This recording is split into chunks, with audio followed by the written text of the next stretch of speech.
Bom dia, boa tarde ou boa noite. Sejam bem-vindos ao canal Espiritualidade e Espiritismo no século XXI. Me chamo Bruno Quintanilha e meu objetivo aqui será sempre compartilhar, refletir e estudar sobre espiritualidade e espiritismo, privilegiando o livre pensar, o diálogo, uma perspectiva humanista, leve e acolhedora.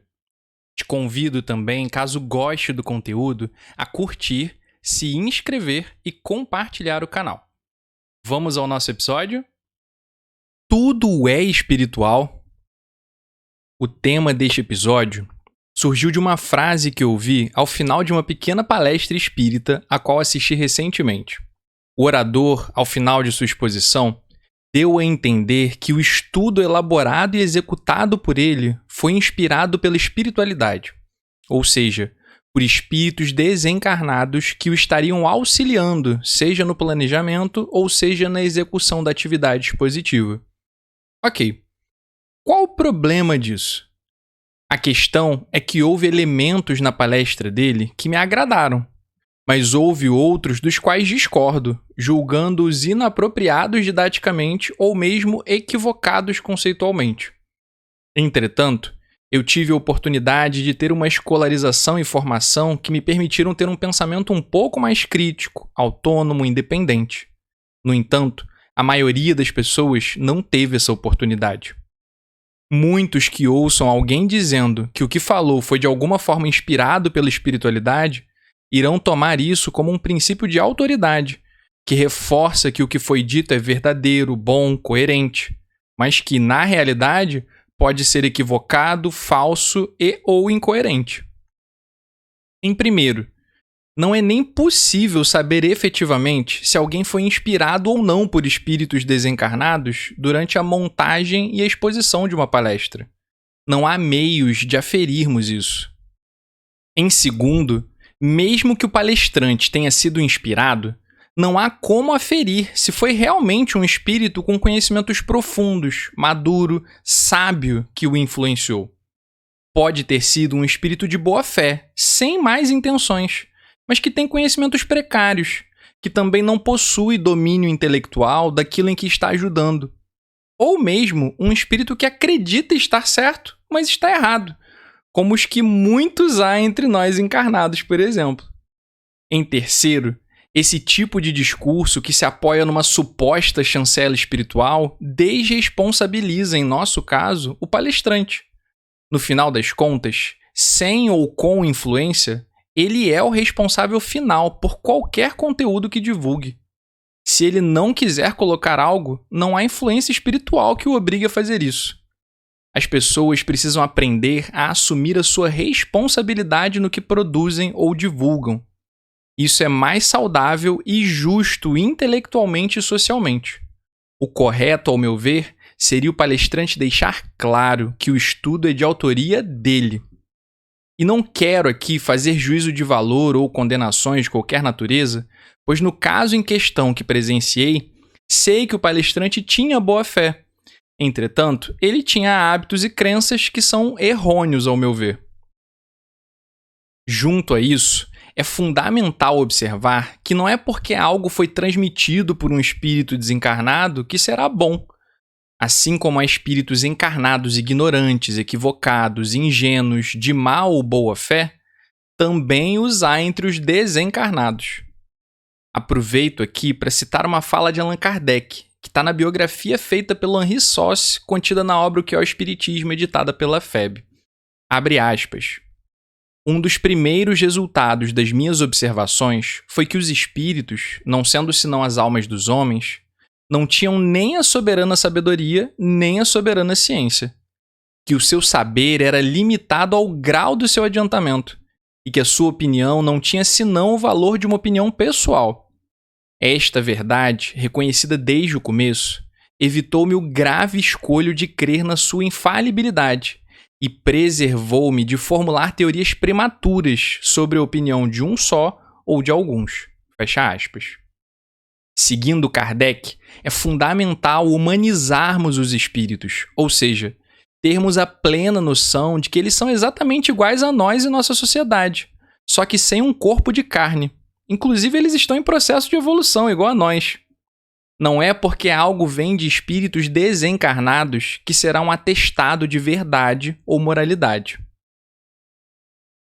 Algo similar ocorre quando patologias psiquiátricas ou psicológicas que precisam ser tratadas clínica e medicamentosamente são confundidas com processos obsessivos, com causas de caráter exclusivamente espiritual.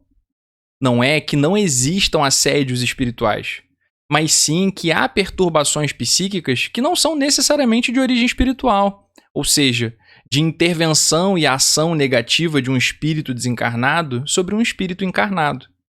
Por exemplo, quem tem TOC, transtorno obsessivo compulsivo, precisa, para melhorar, de tratamento psicológico e psiquiátrico. Quem tem depressão, idem. Jamais devemos abandonar tratamentos médicos para seguir os espirituais. Caso queiramos um tratamento espiritual, ele precisa vir em concomitância com o médico. Há também os casos em que o indivíduo justifica uma ação ruim ou um erro com base em uma suposta influência espiritual que estaria recebendo. Ora, um indivíduo de má fé pode perfeitamente se apropriar desse discurso para legitimar e justificar erros ou mesmo crimes que ele cometeu conscientemente e por escolha própria, tirando a responsabilidade de si e jogando nos espíritos desencarnados. É preciso encarar sempre, com muita parcimônia e criticidade, a alegação de influências espirituais. Elas podem existir em alguns casos? Claro que sim, na perspectiva espírita. Mas não determinam em absoluto as coisas e não são causa de todos os males que existem. Por fim, gostaria de apontar sobre o quanto o movimento espírita brasileiro está repleto de hábitos e posturas que julgo como prejudiciais. Essas que aqui relato são apenas algumas delas. Não quero aqui condenar o movimento espírita, não é isso. Até porque todo movimento humano carrega, naturalmente, contradições, limitações, luzes e sombras. Mesmo com seus problemas, o movimento espírita não deixa de prestar relevante serviço à sociedade e aos indivíduos, em diversas frentes, consolando, dando esperança, fornecendo suportes os mais variados. Eu já fui muito ajudado pelo espiritismo e pela casa espírita. A questão é de termos um olhar saudavelmente crítico em relação às instituições que frequentamos e movimentos dos quais participamos, sempre no sentido de humanizarmos indivíduos, movimentos e instituições.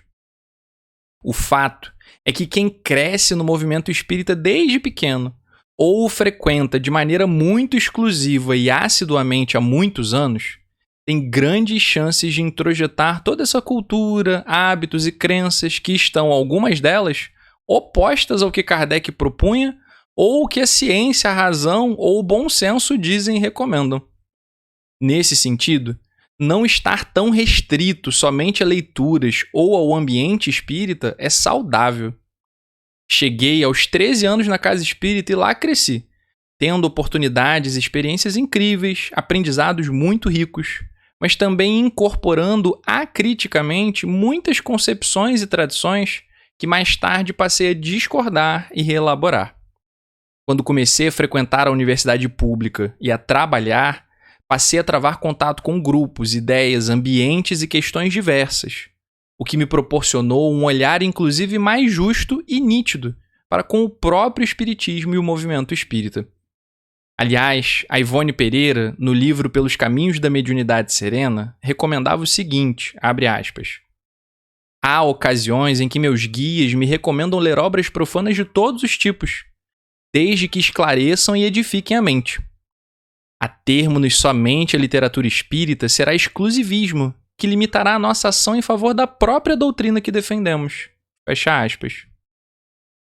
Quando saímos um pouco da montanha e visitamos a planície, nossa visão e percepção acerca da montanha mudam. Enxergamos coisas que antes não víamos. Elementos que achávamos naturais, descobrimos que não são.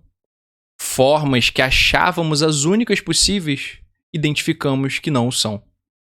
Por conhecermos outras realidades sociais e culturais, passamos a entender melhor o local onde crescemos ou frequentamos. Não abandonei minha fé espírita. não deixei de frequentar instituições espíritas. Apenas reelaborei e reconfigurei minha relação com elas, mas ambas continuam muito importantes para mim. Que possamos sim cultivar nossa fé, caso a desejemos. Estudar o espiritismo, nos apropriarmos dele para nos melhorarmos enquanto indivíduos e sociedade. Mas que façamos isso sempre de maneira aberta, leve, diversa, dialógica, crítica, generosa e humanizante. Muita paz e um grande abraço.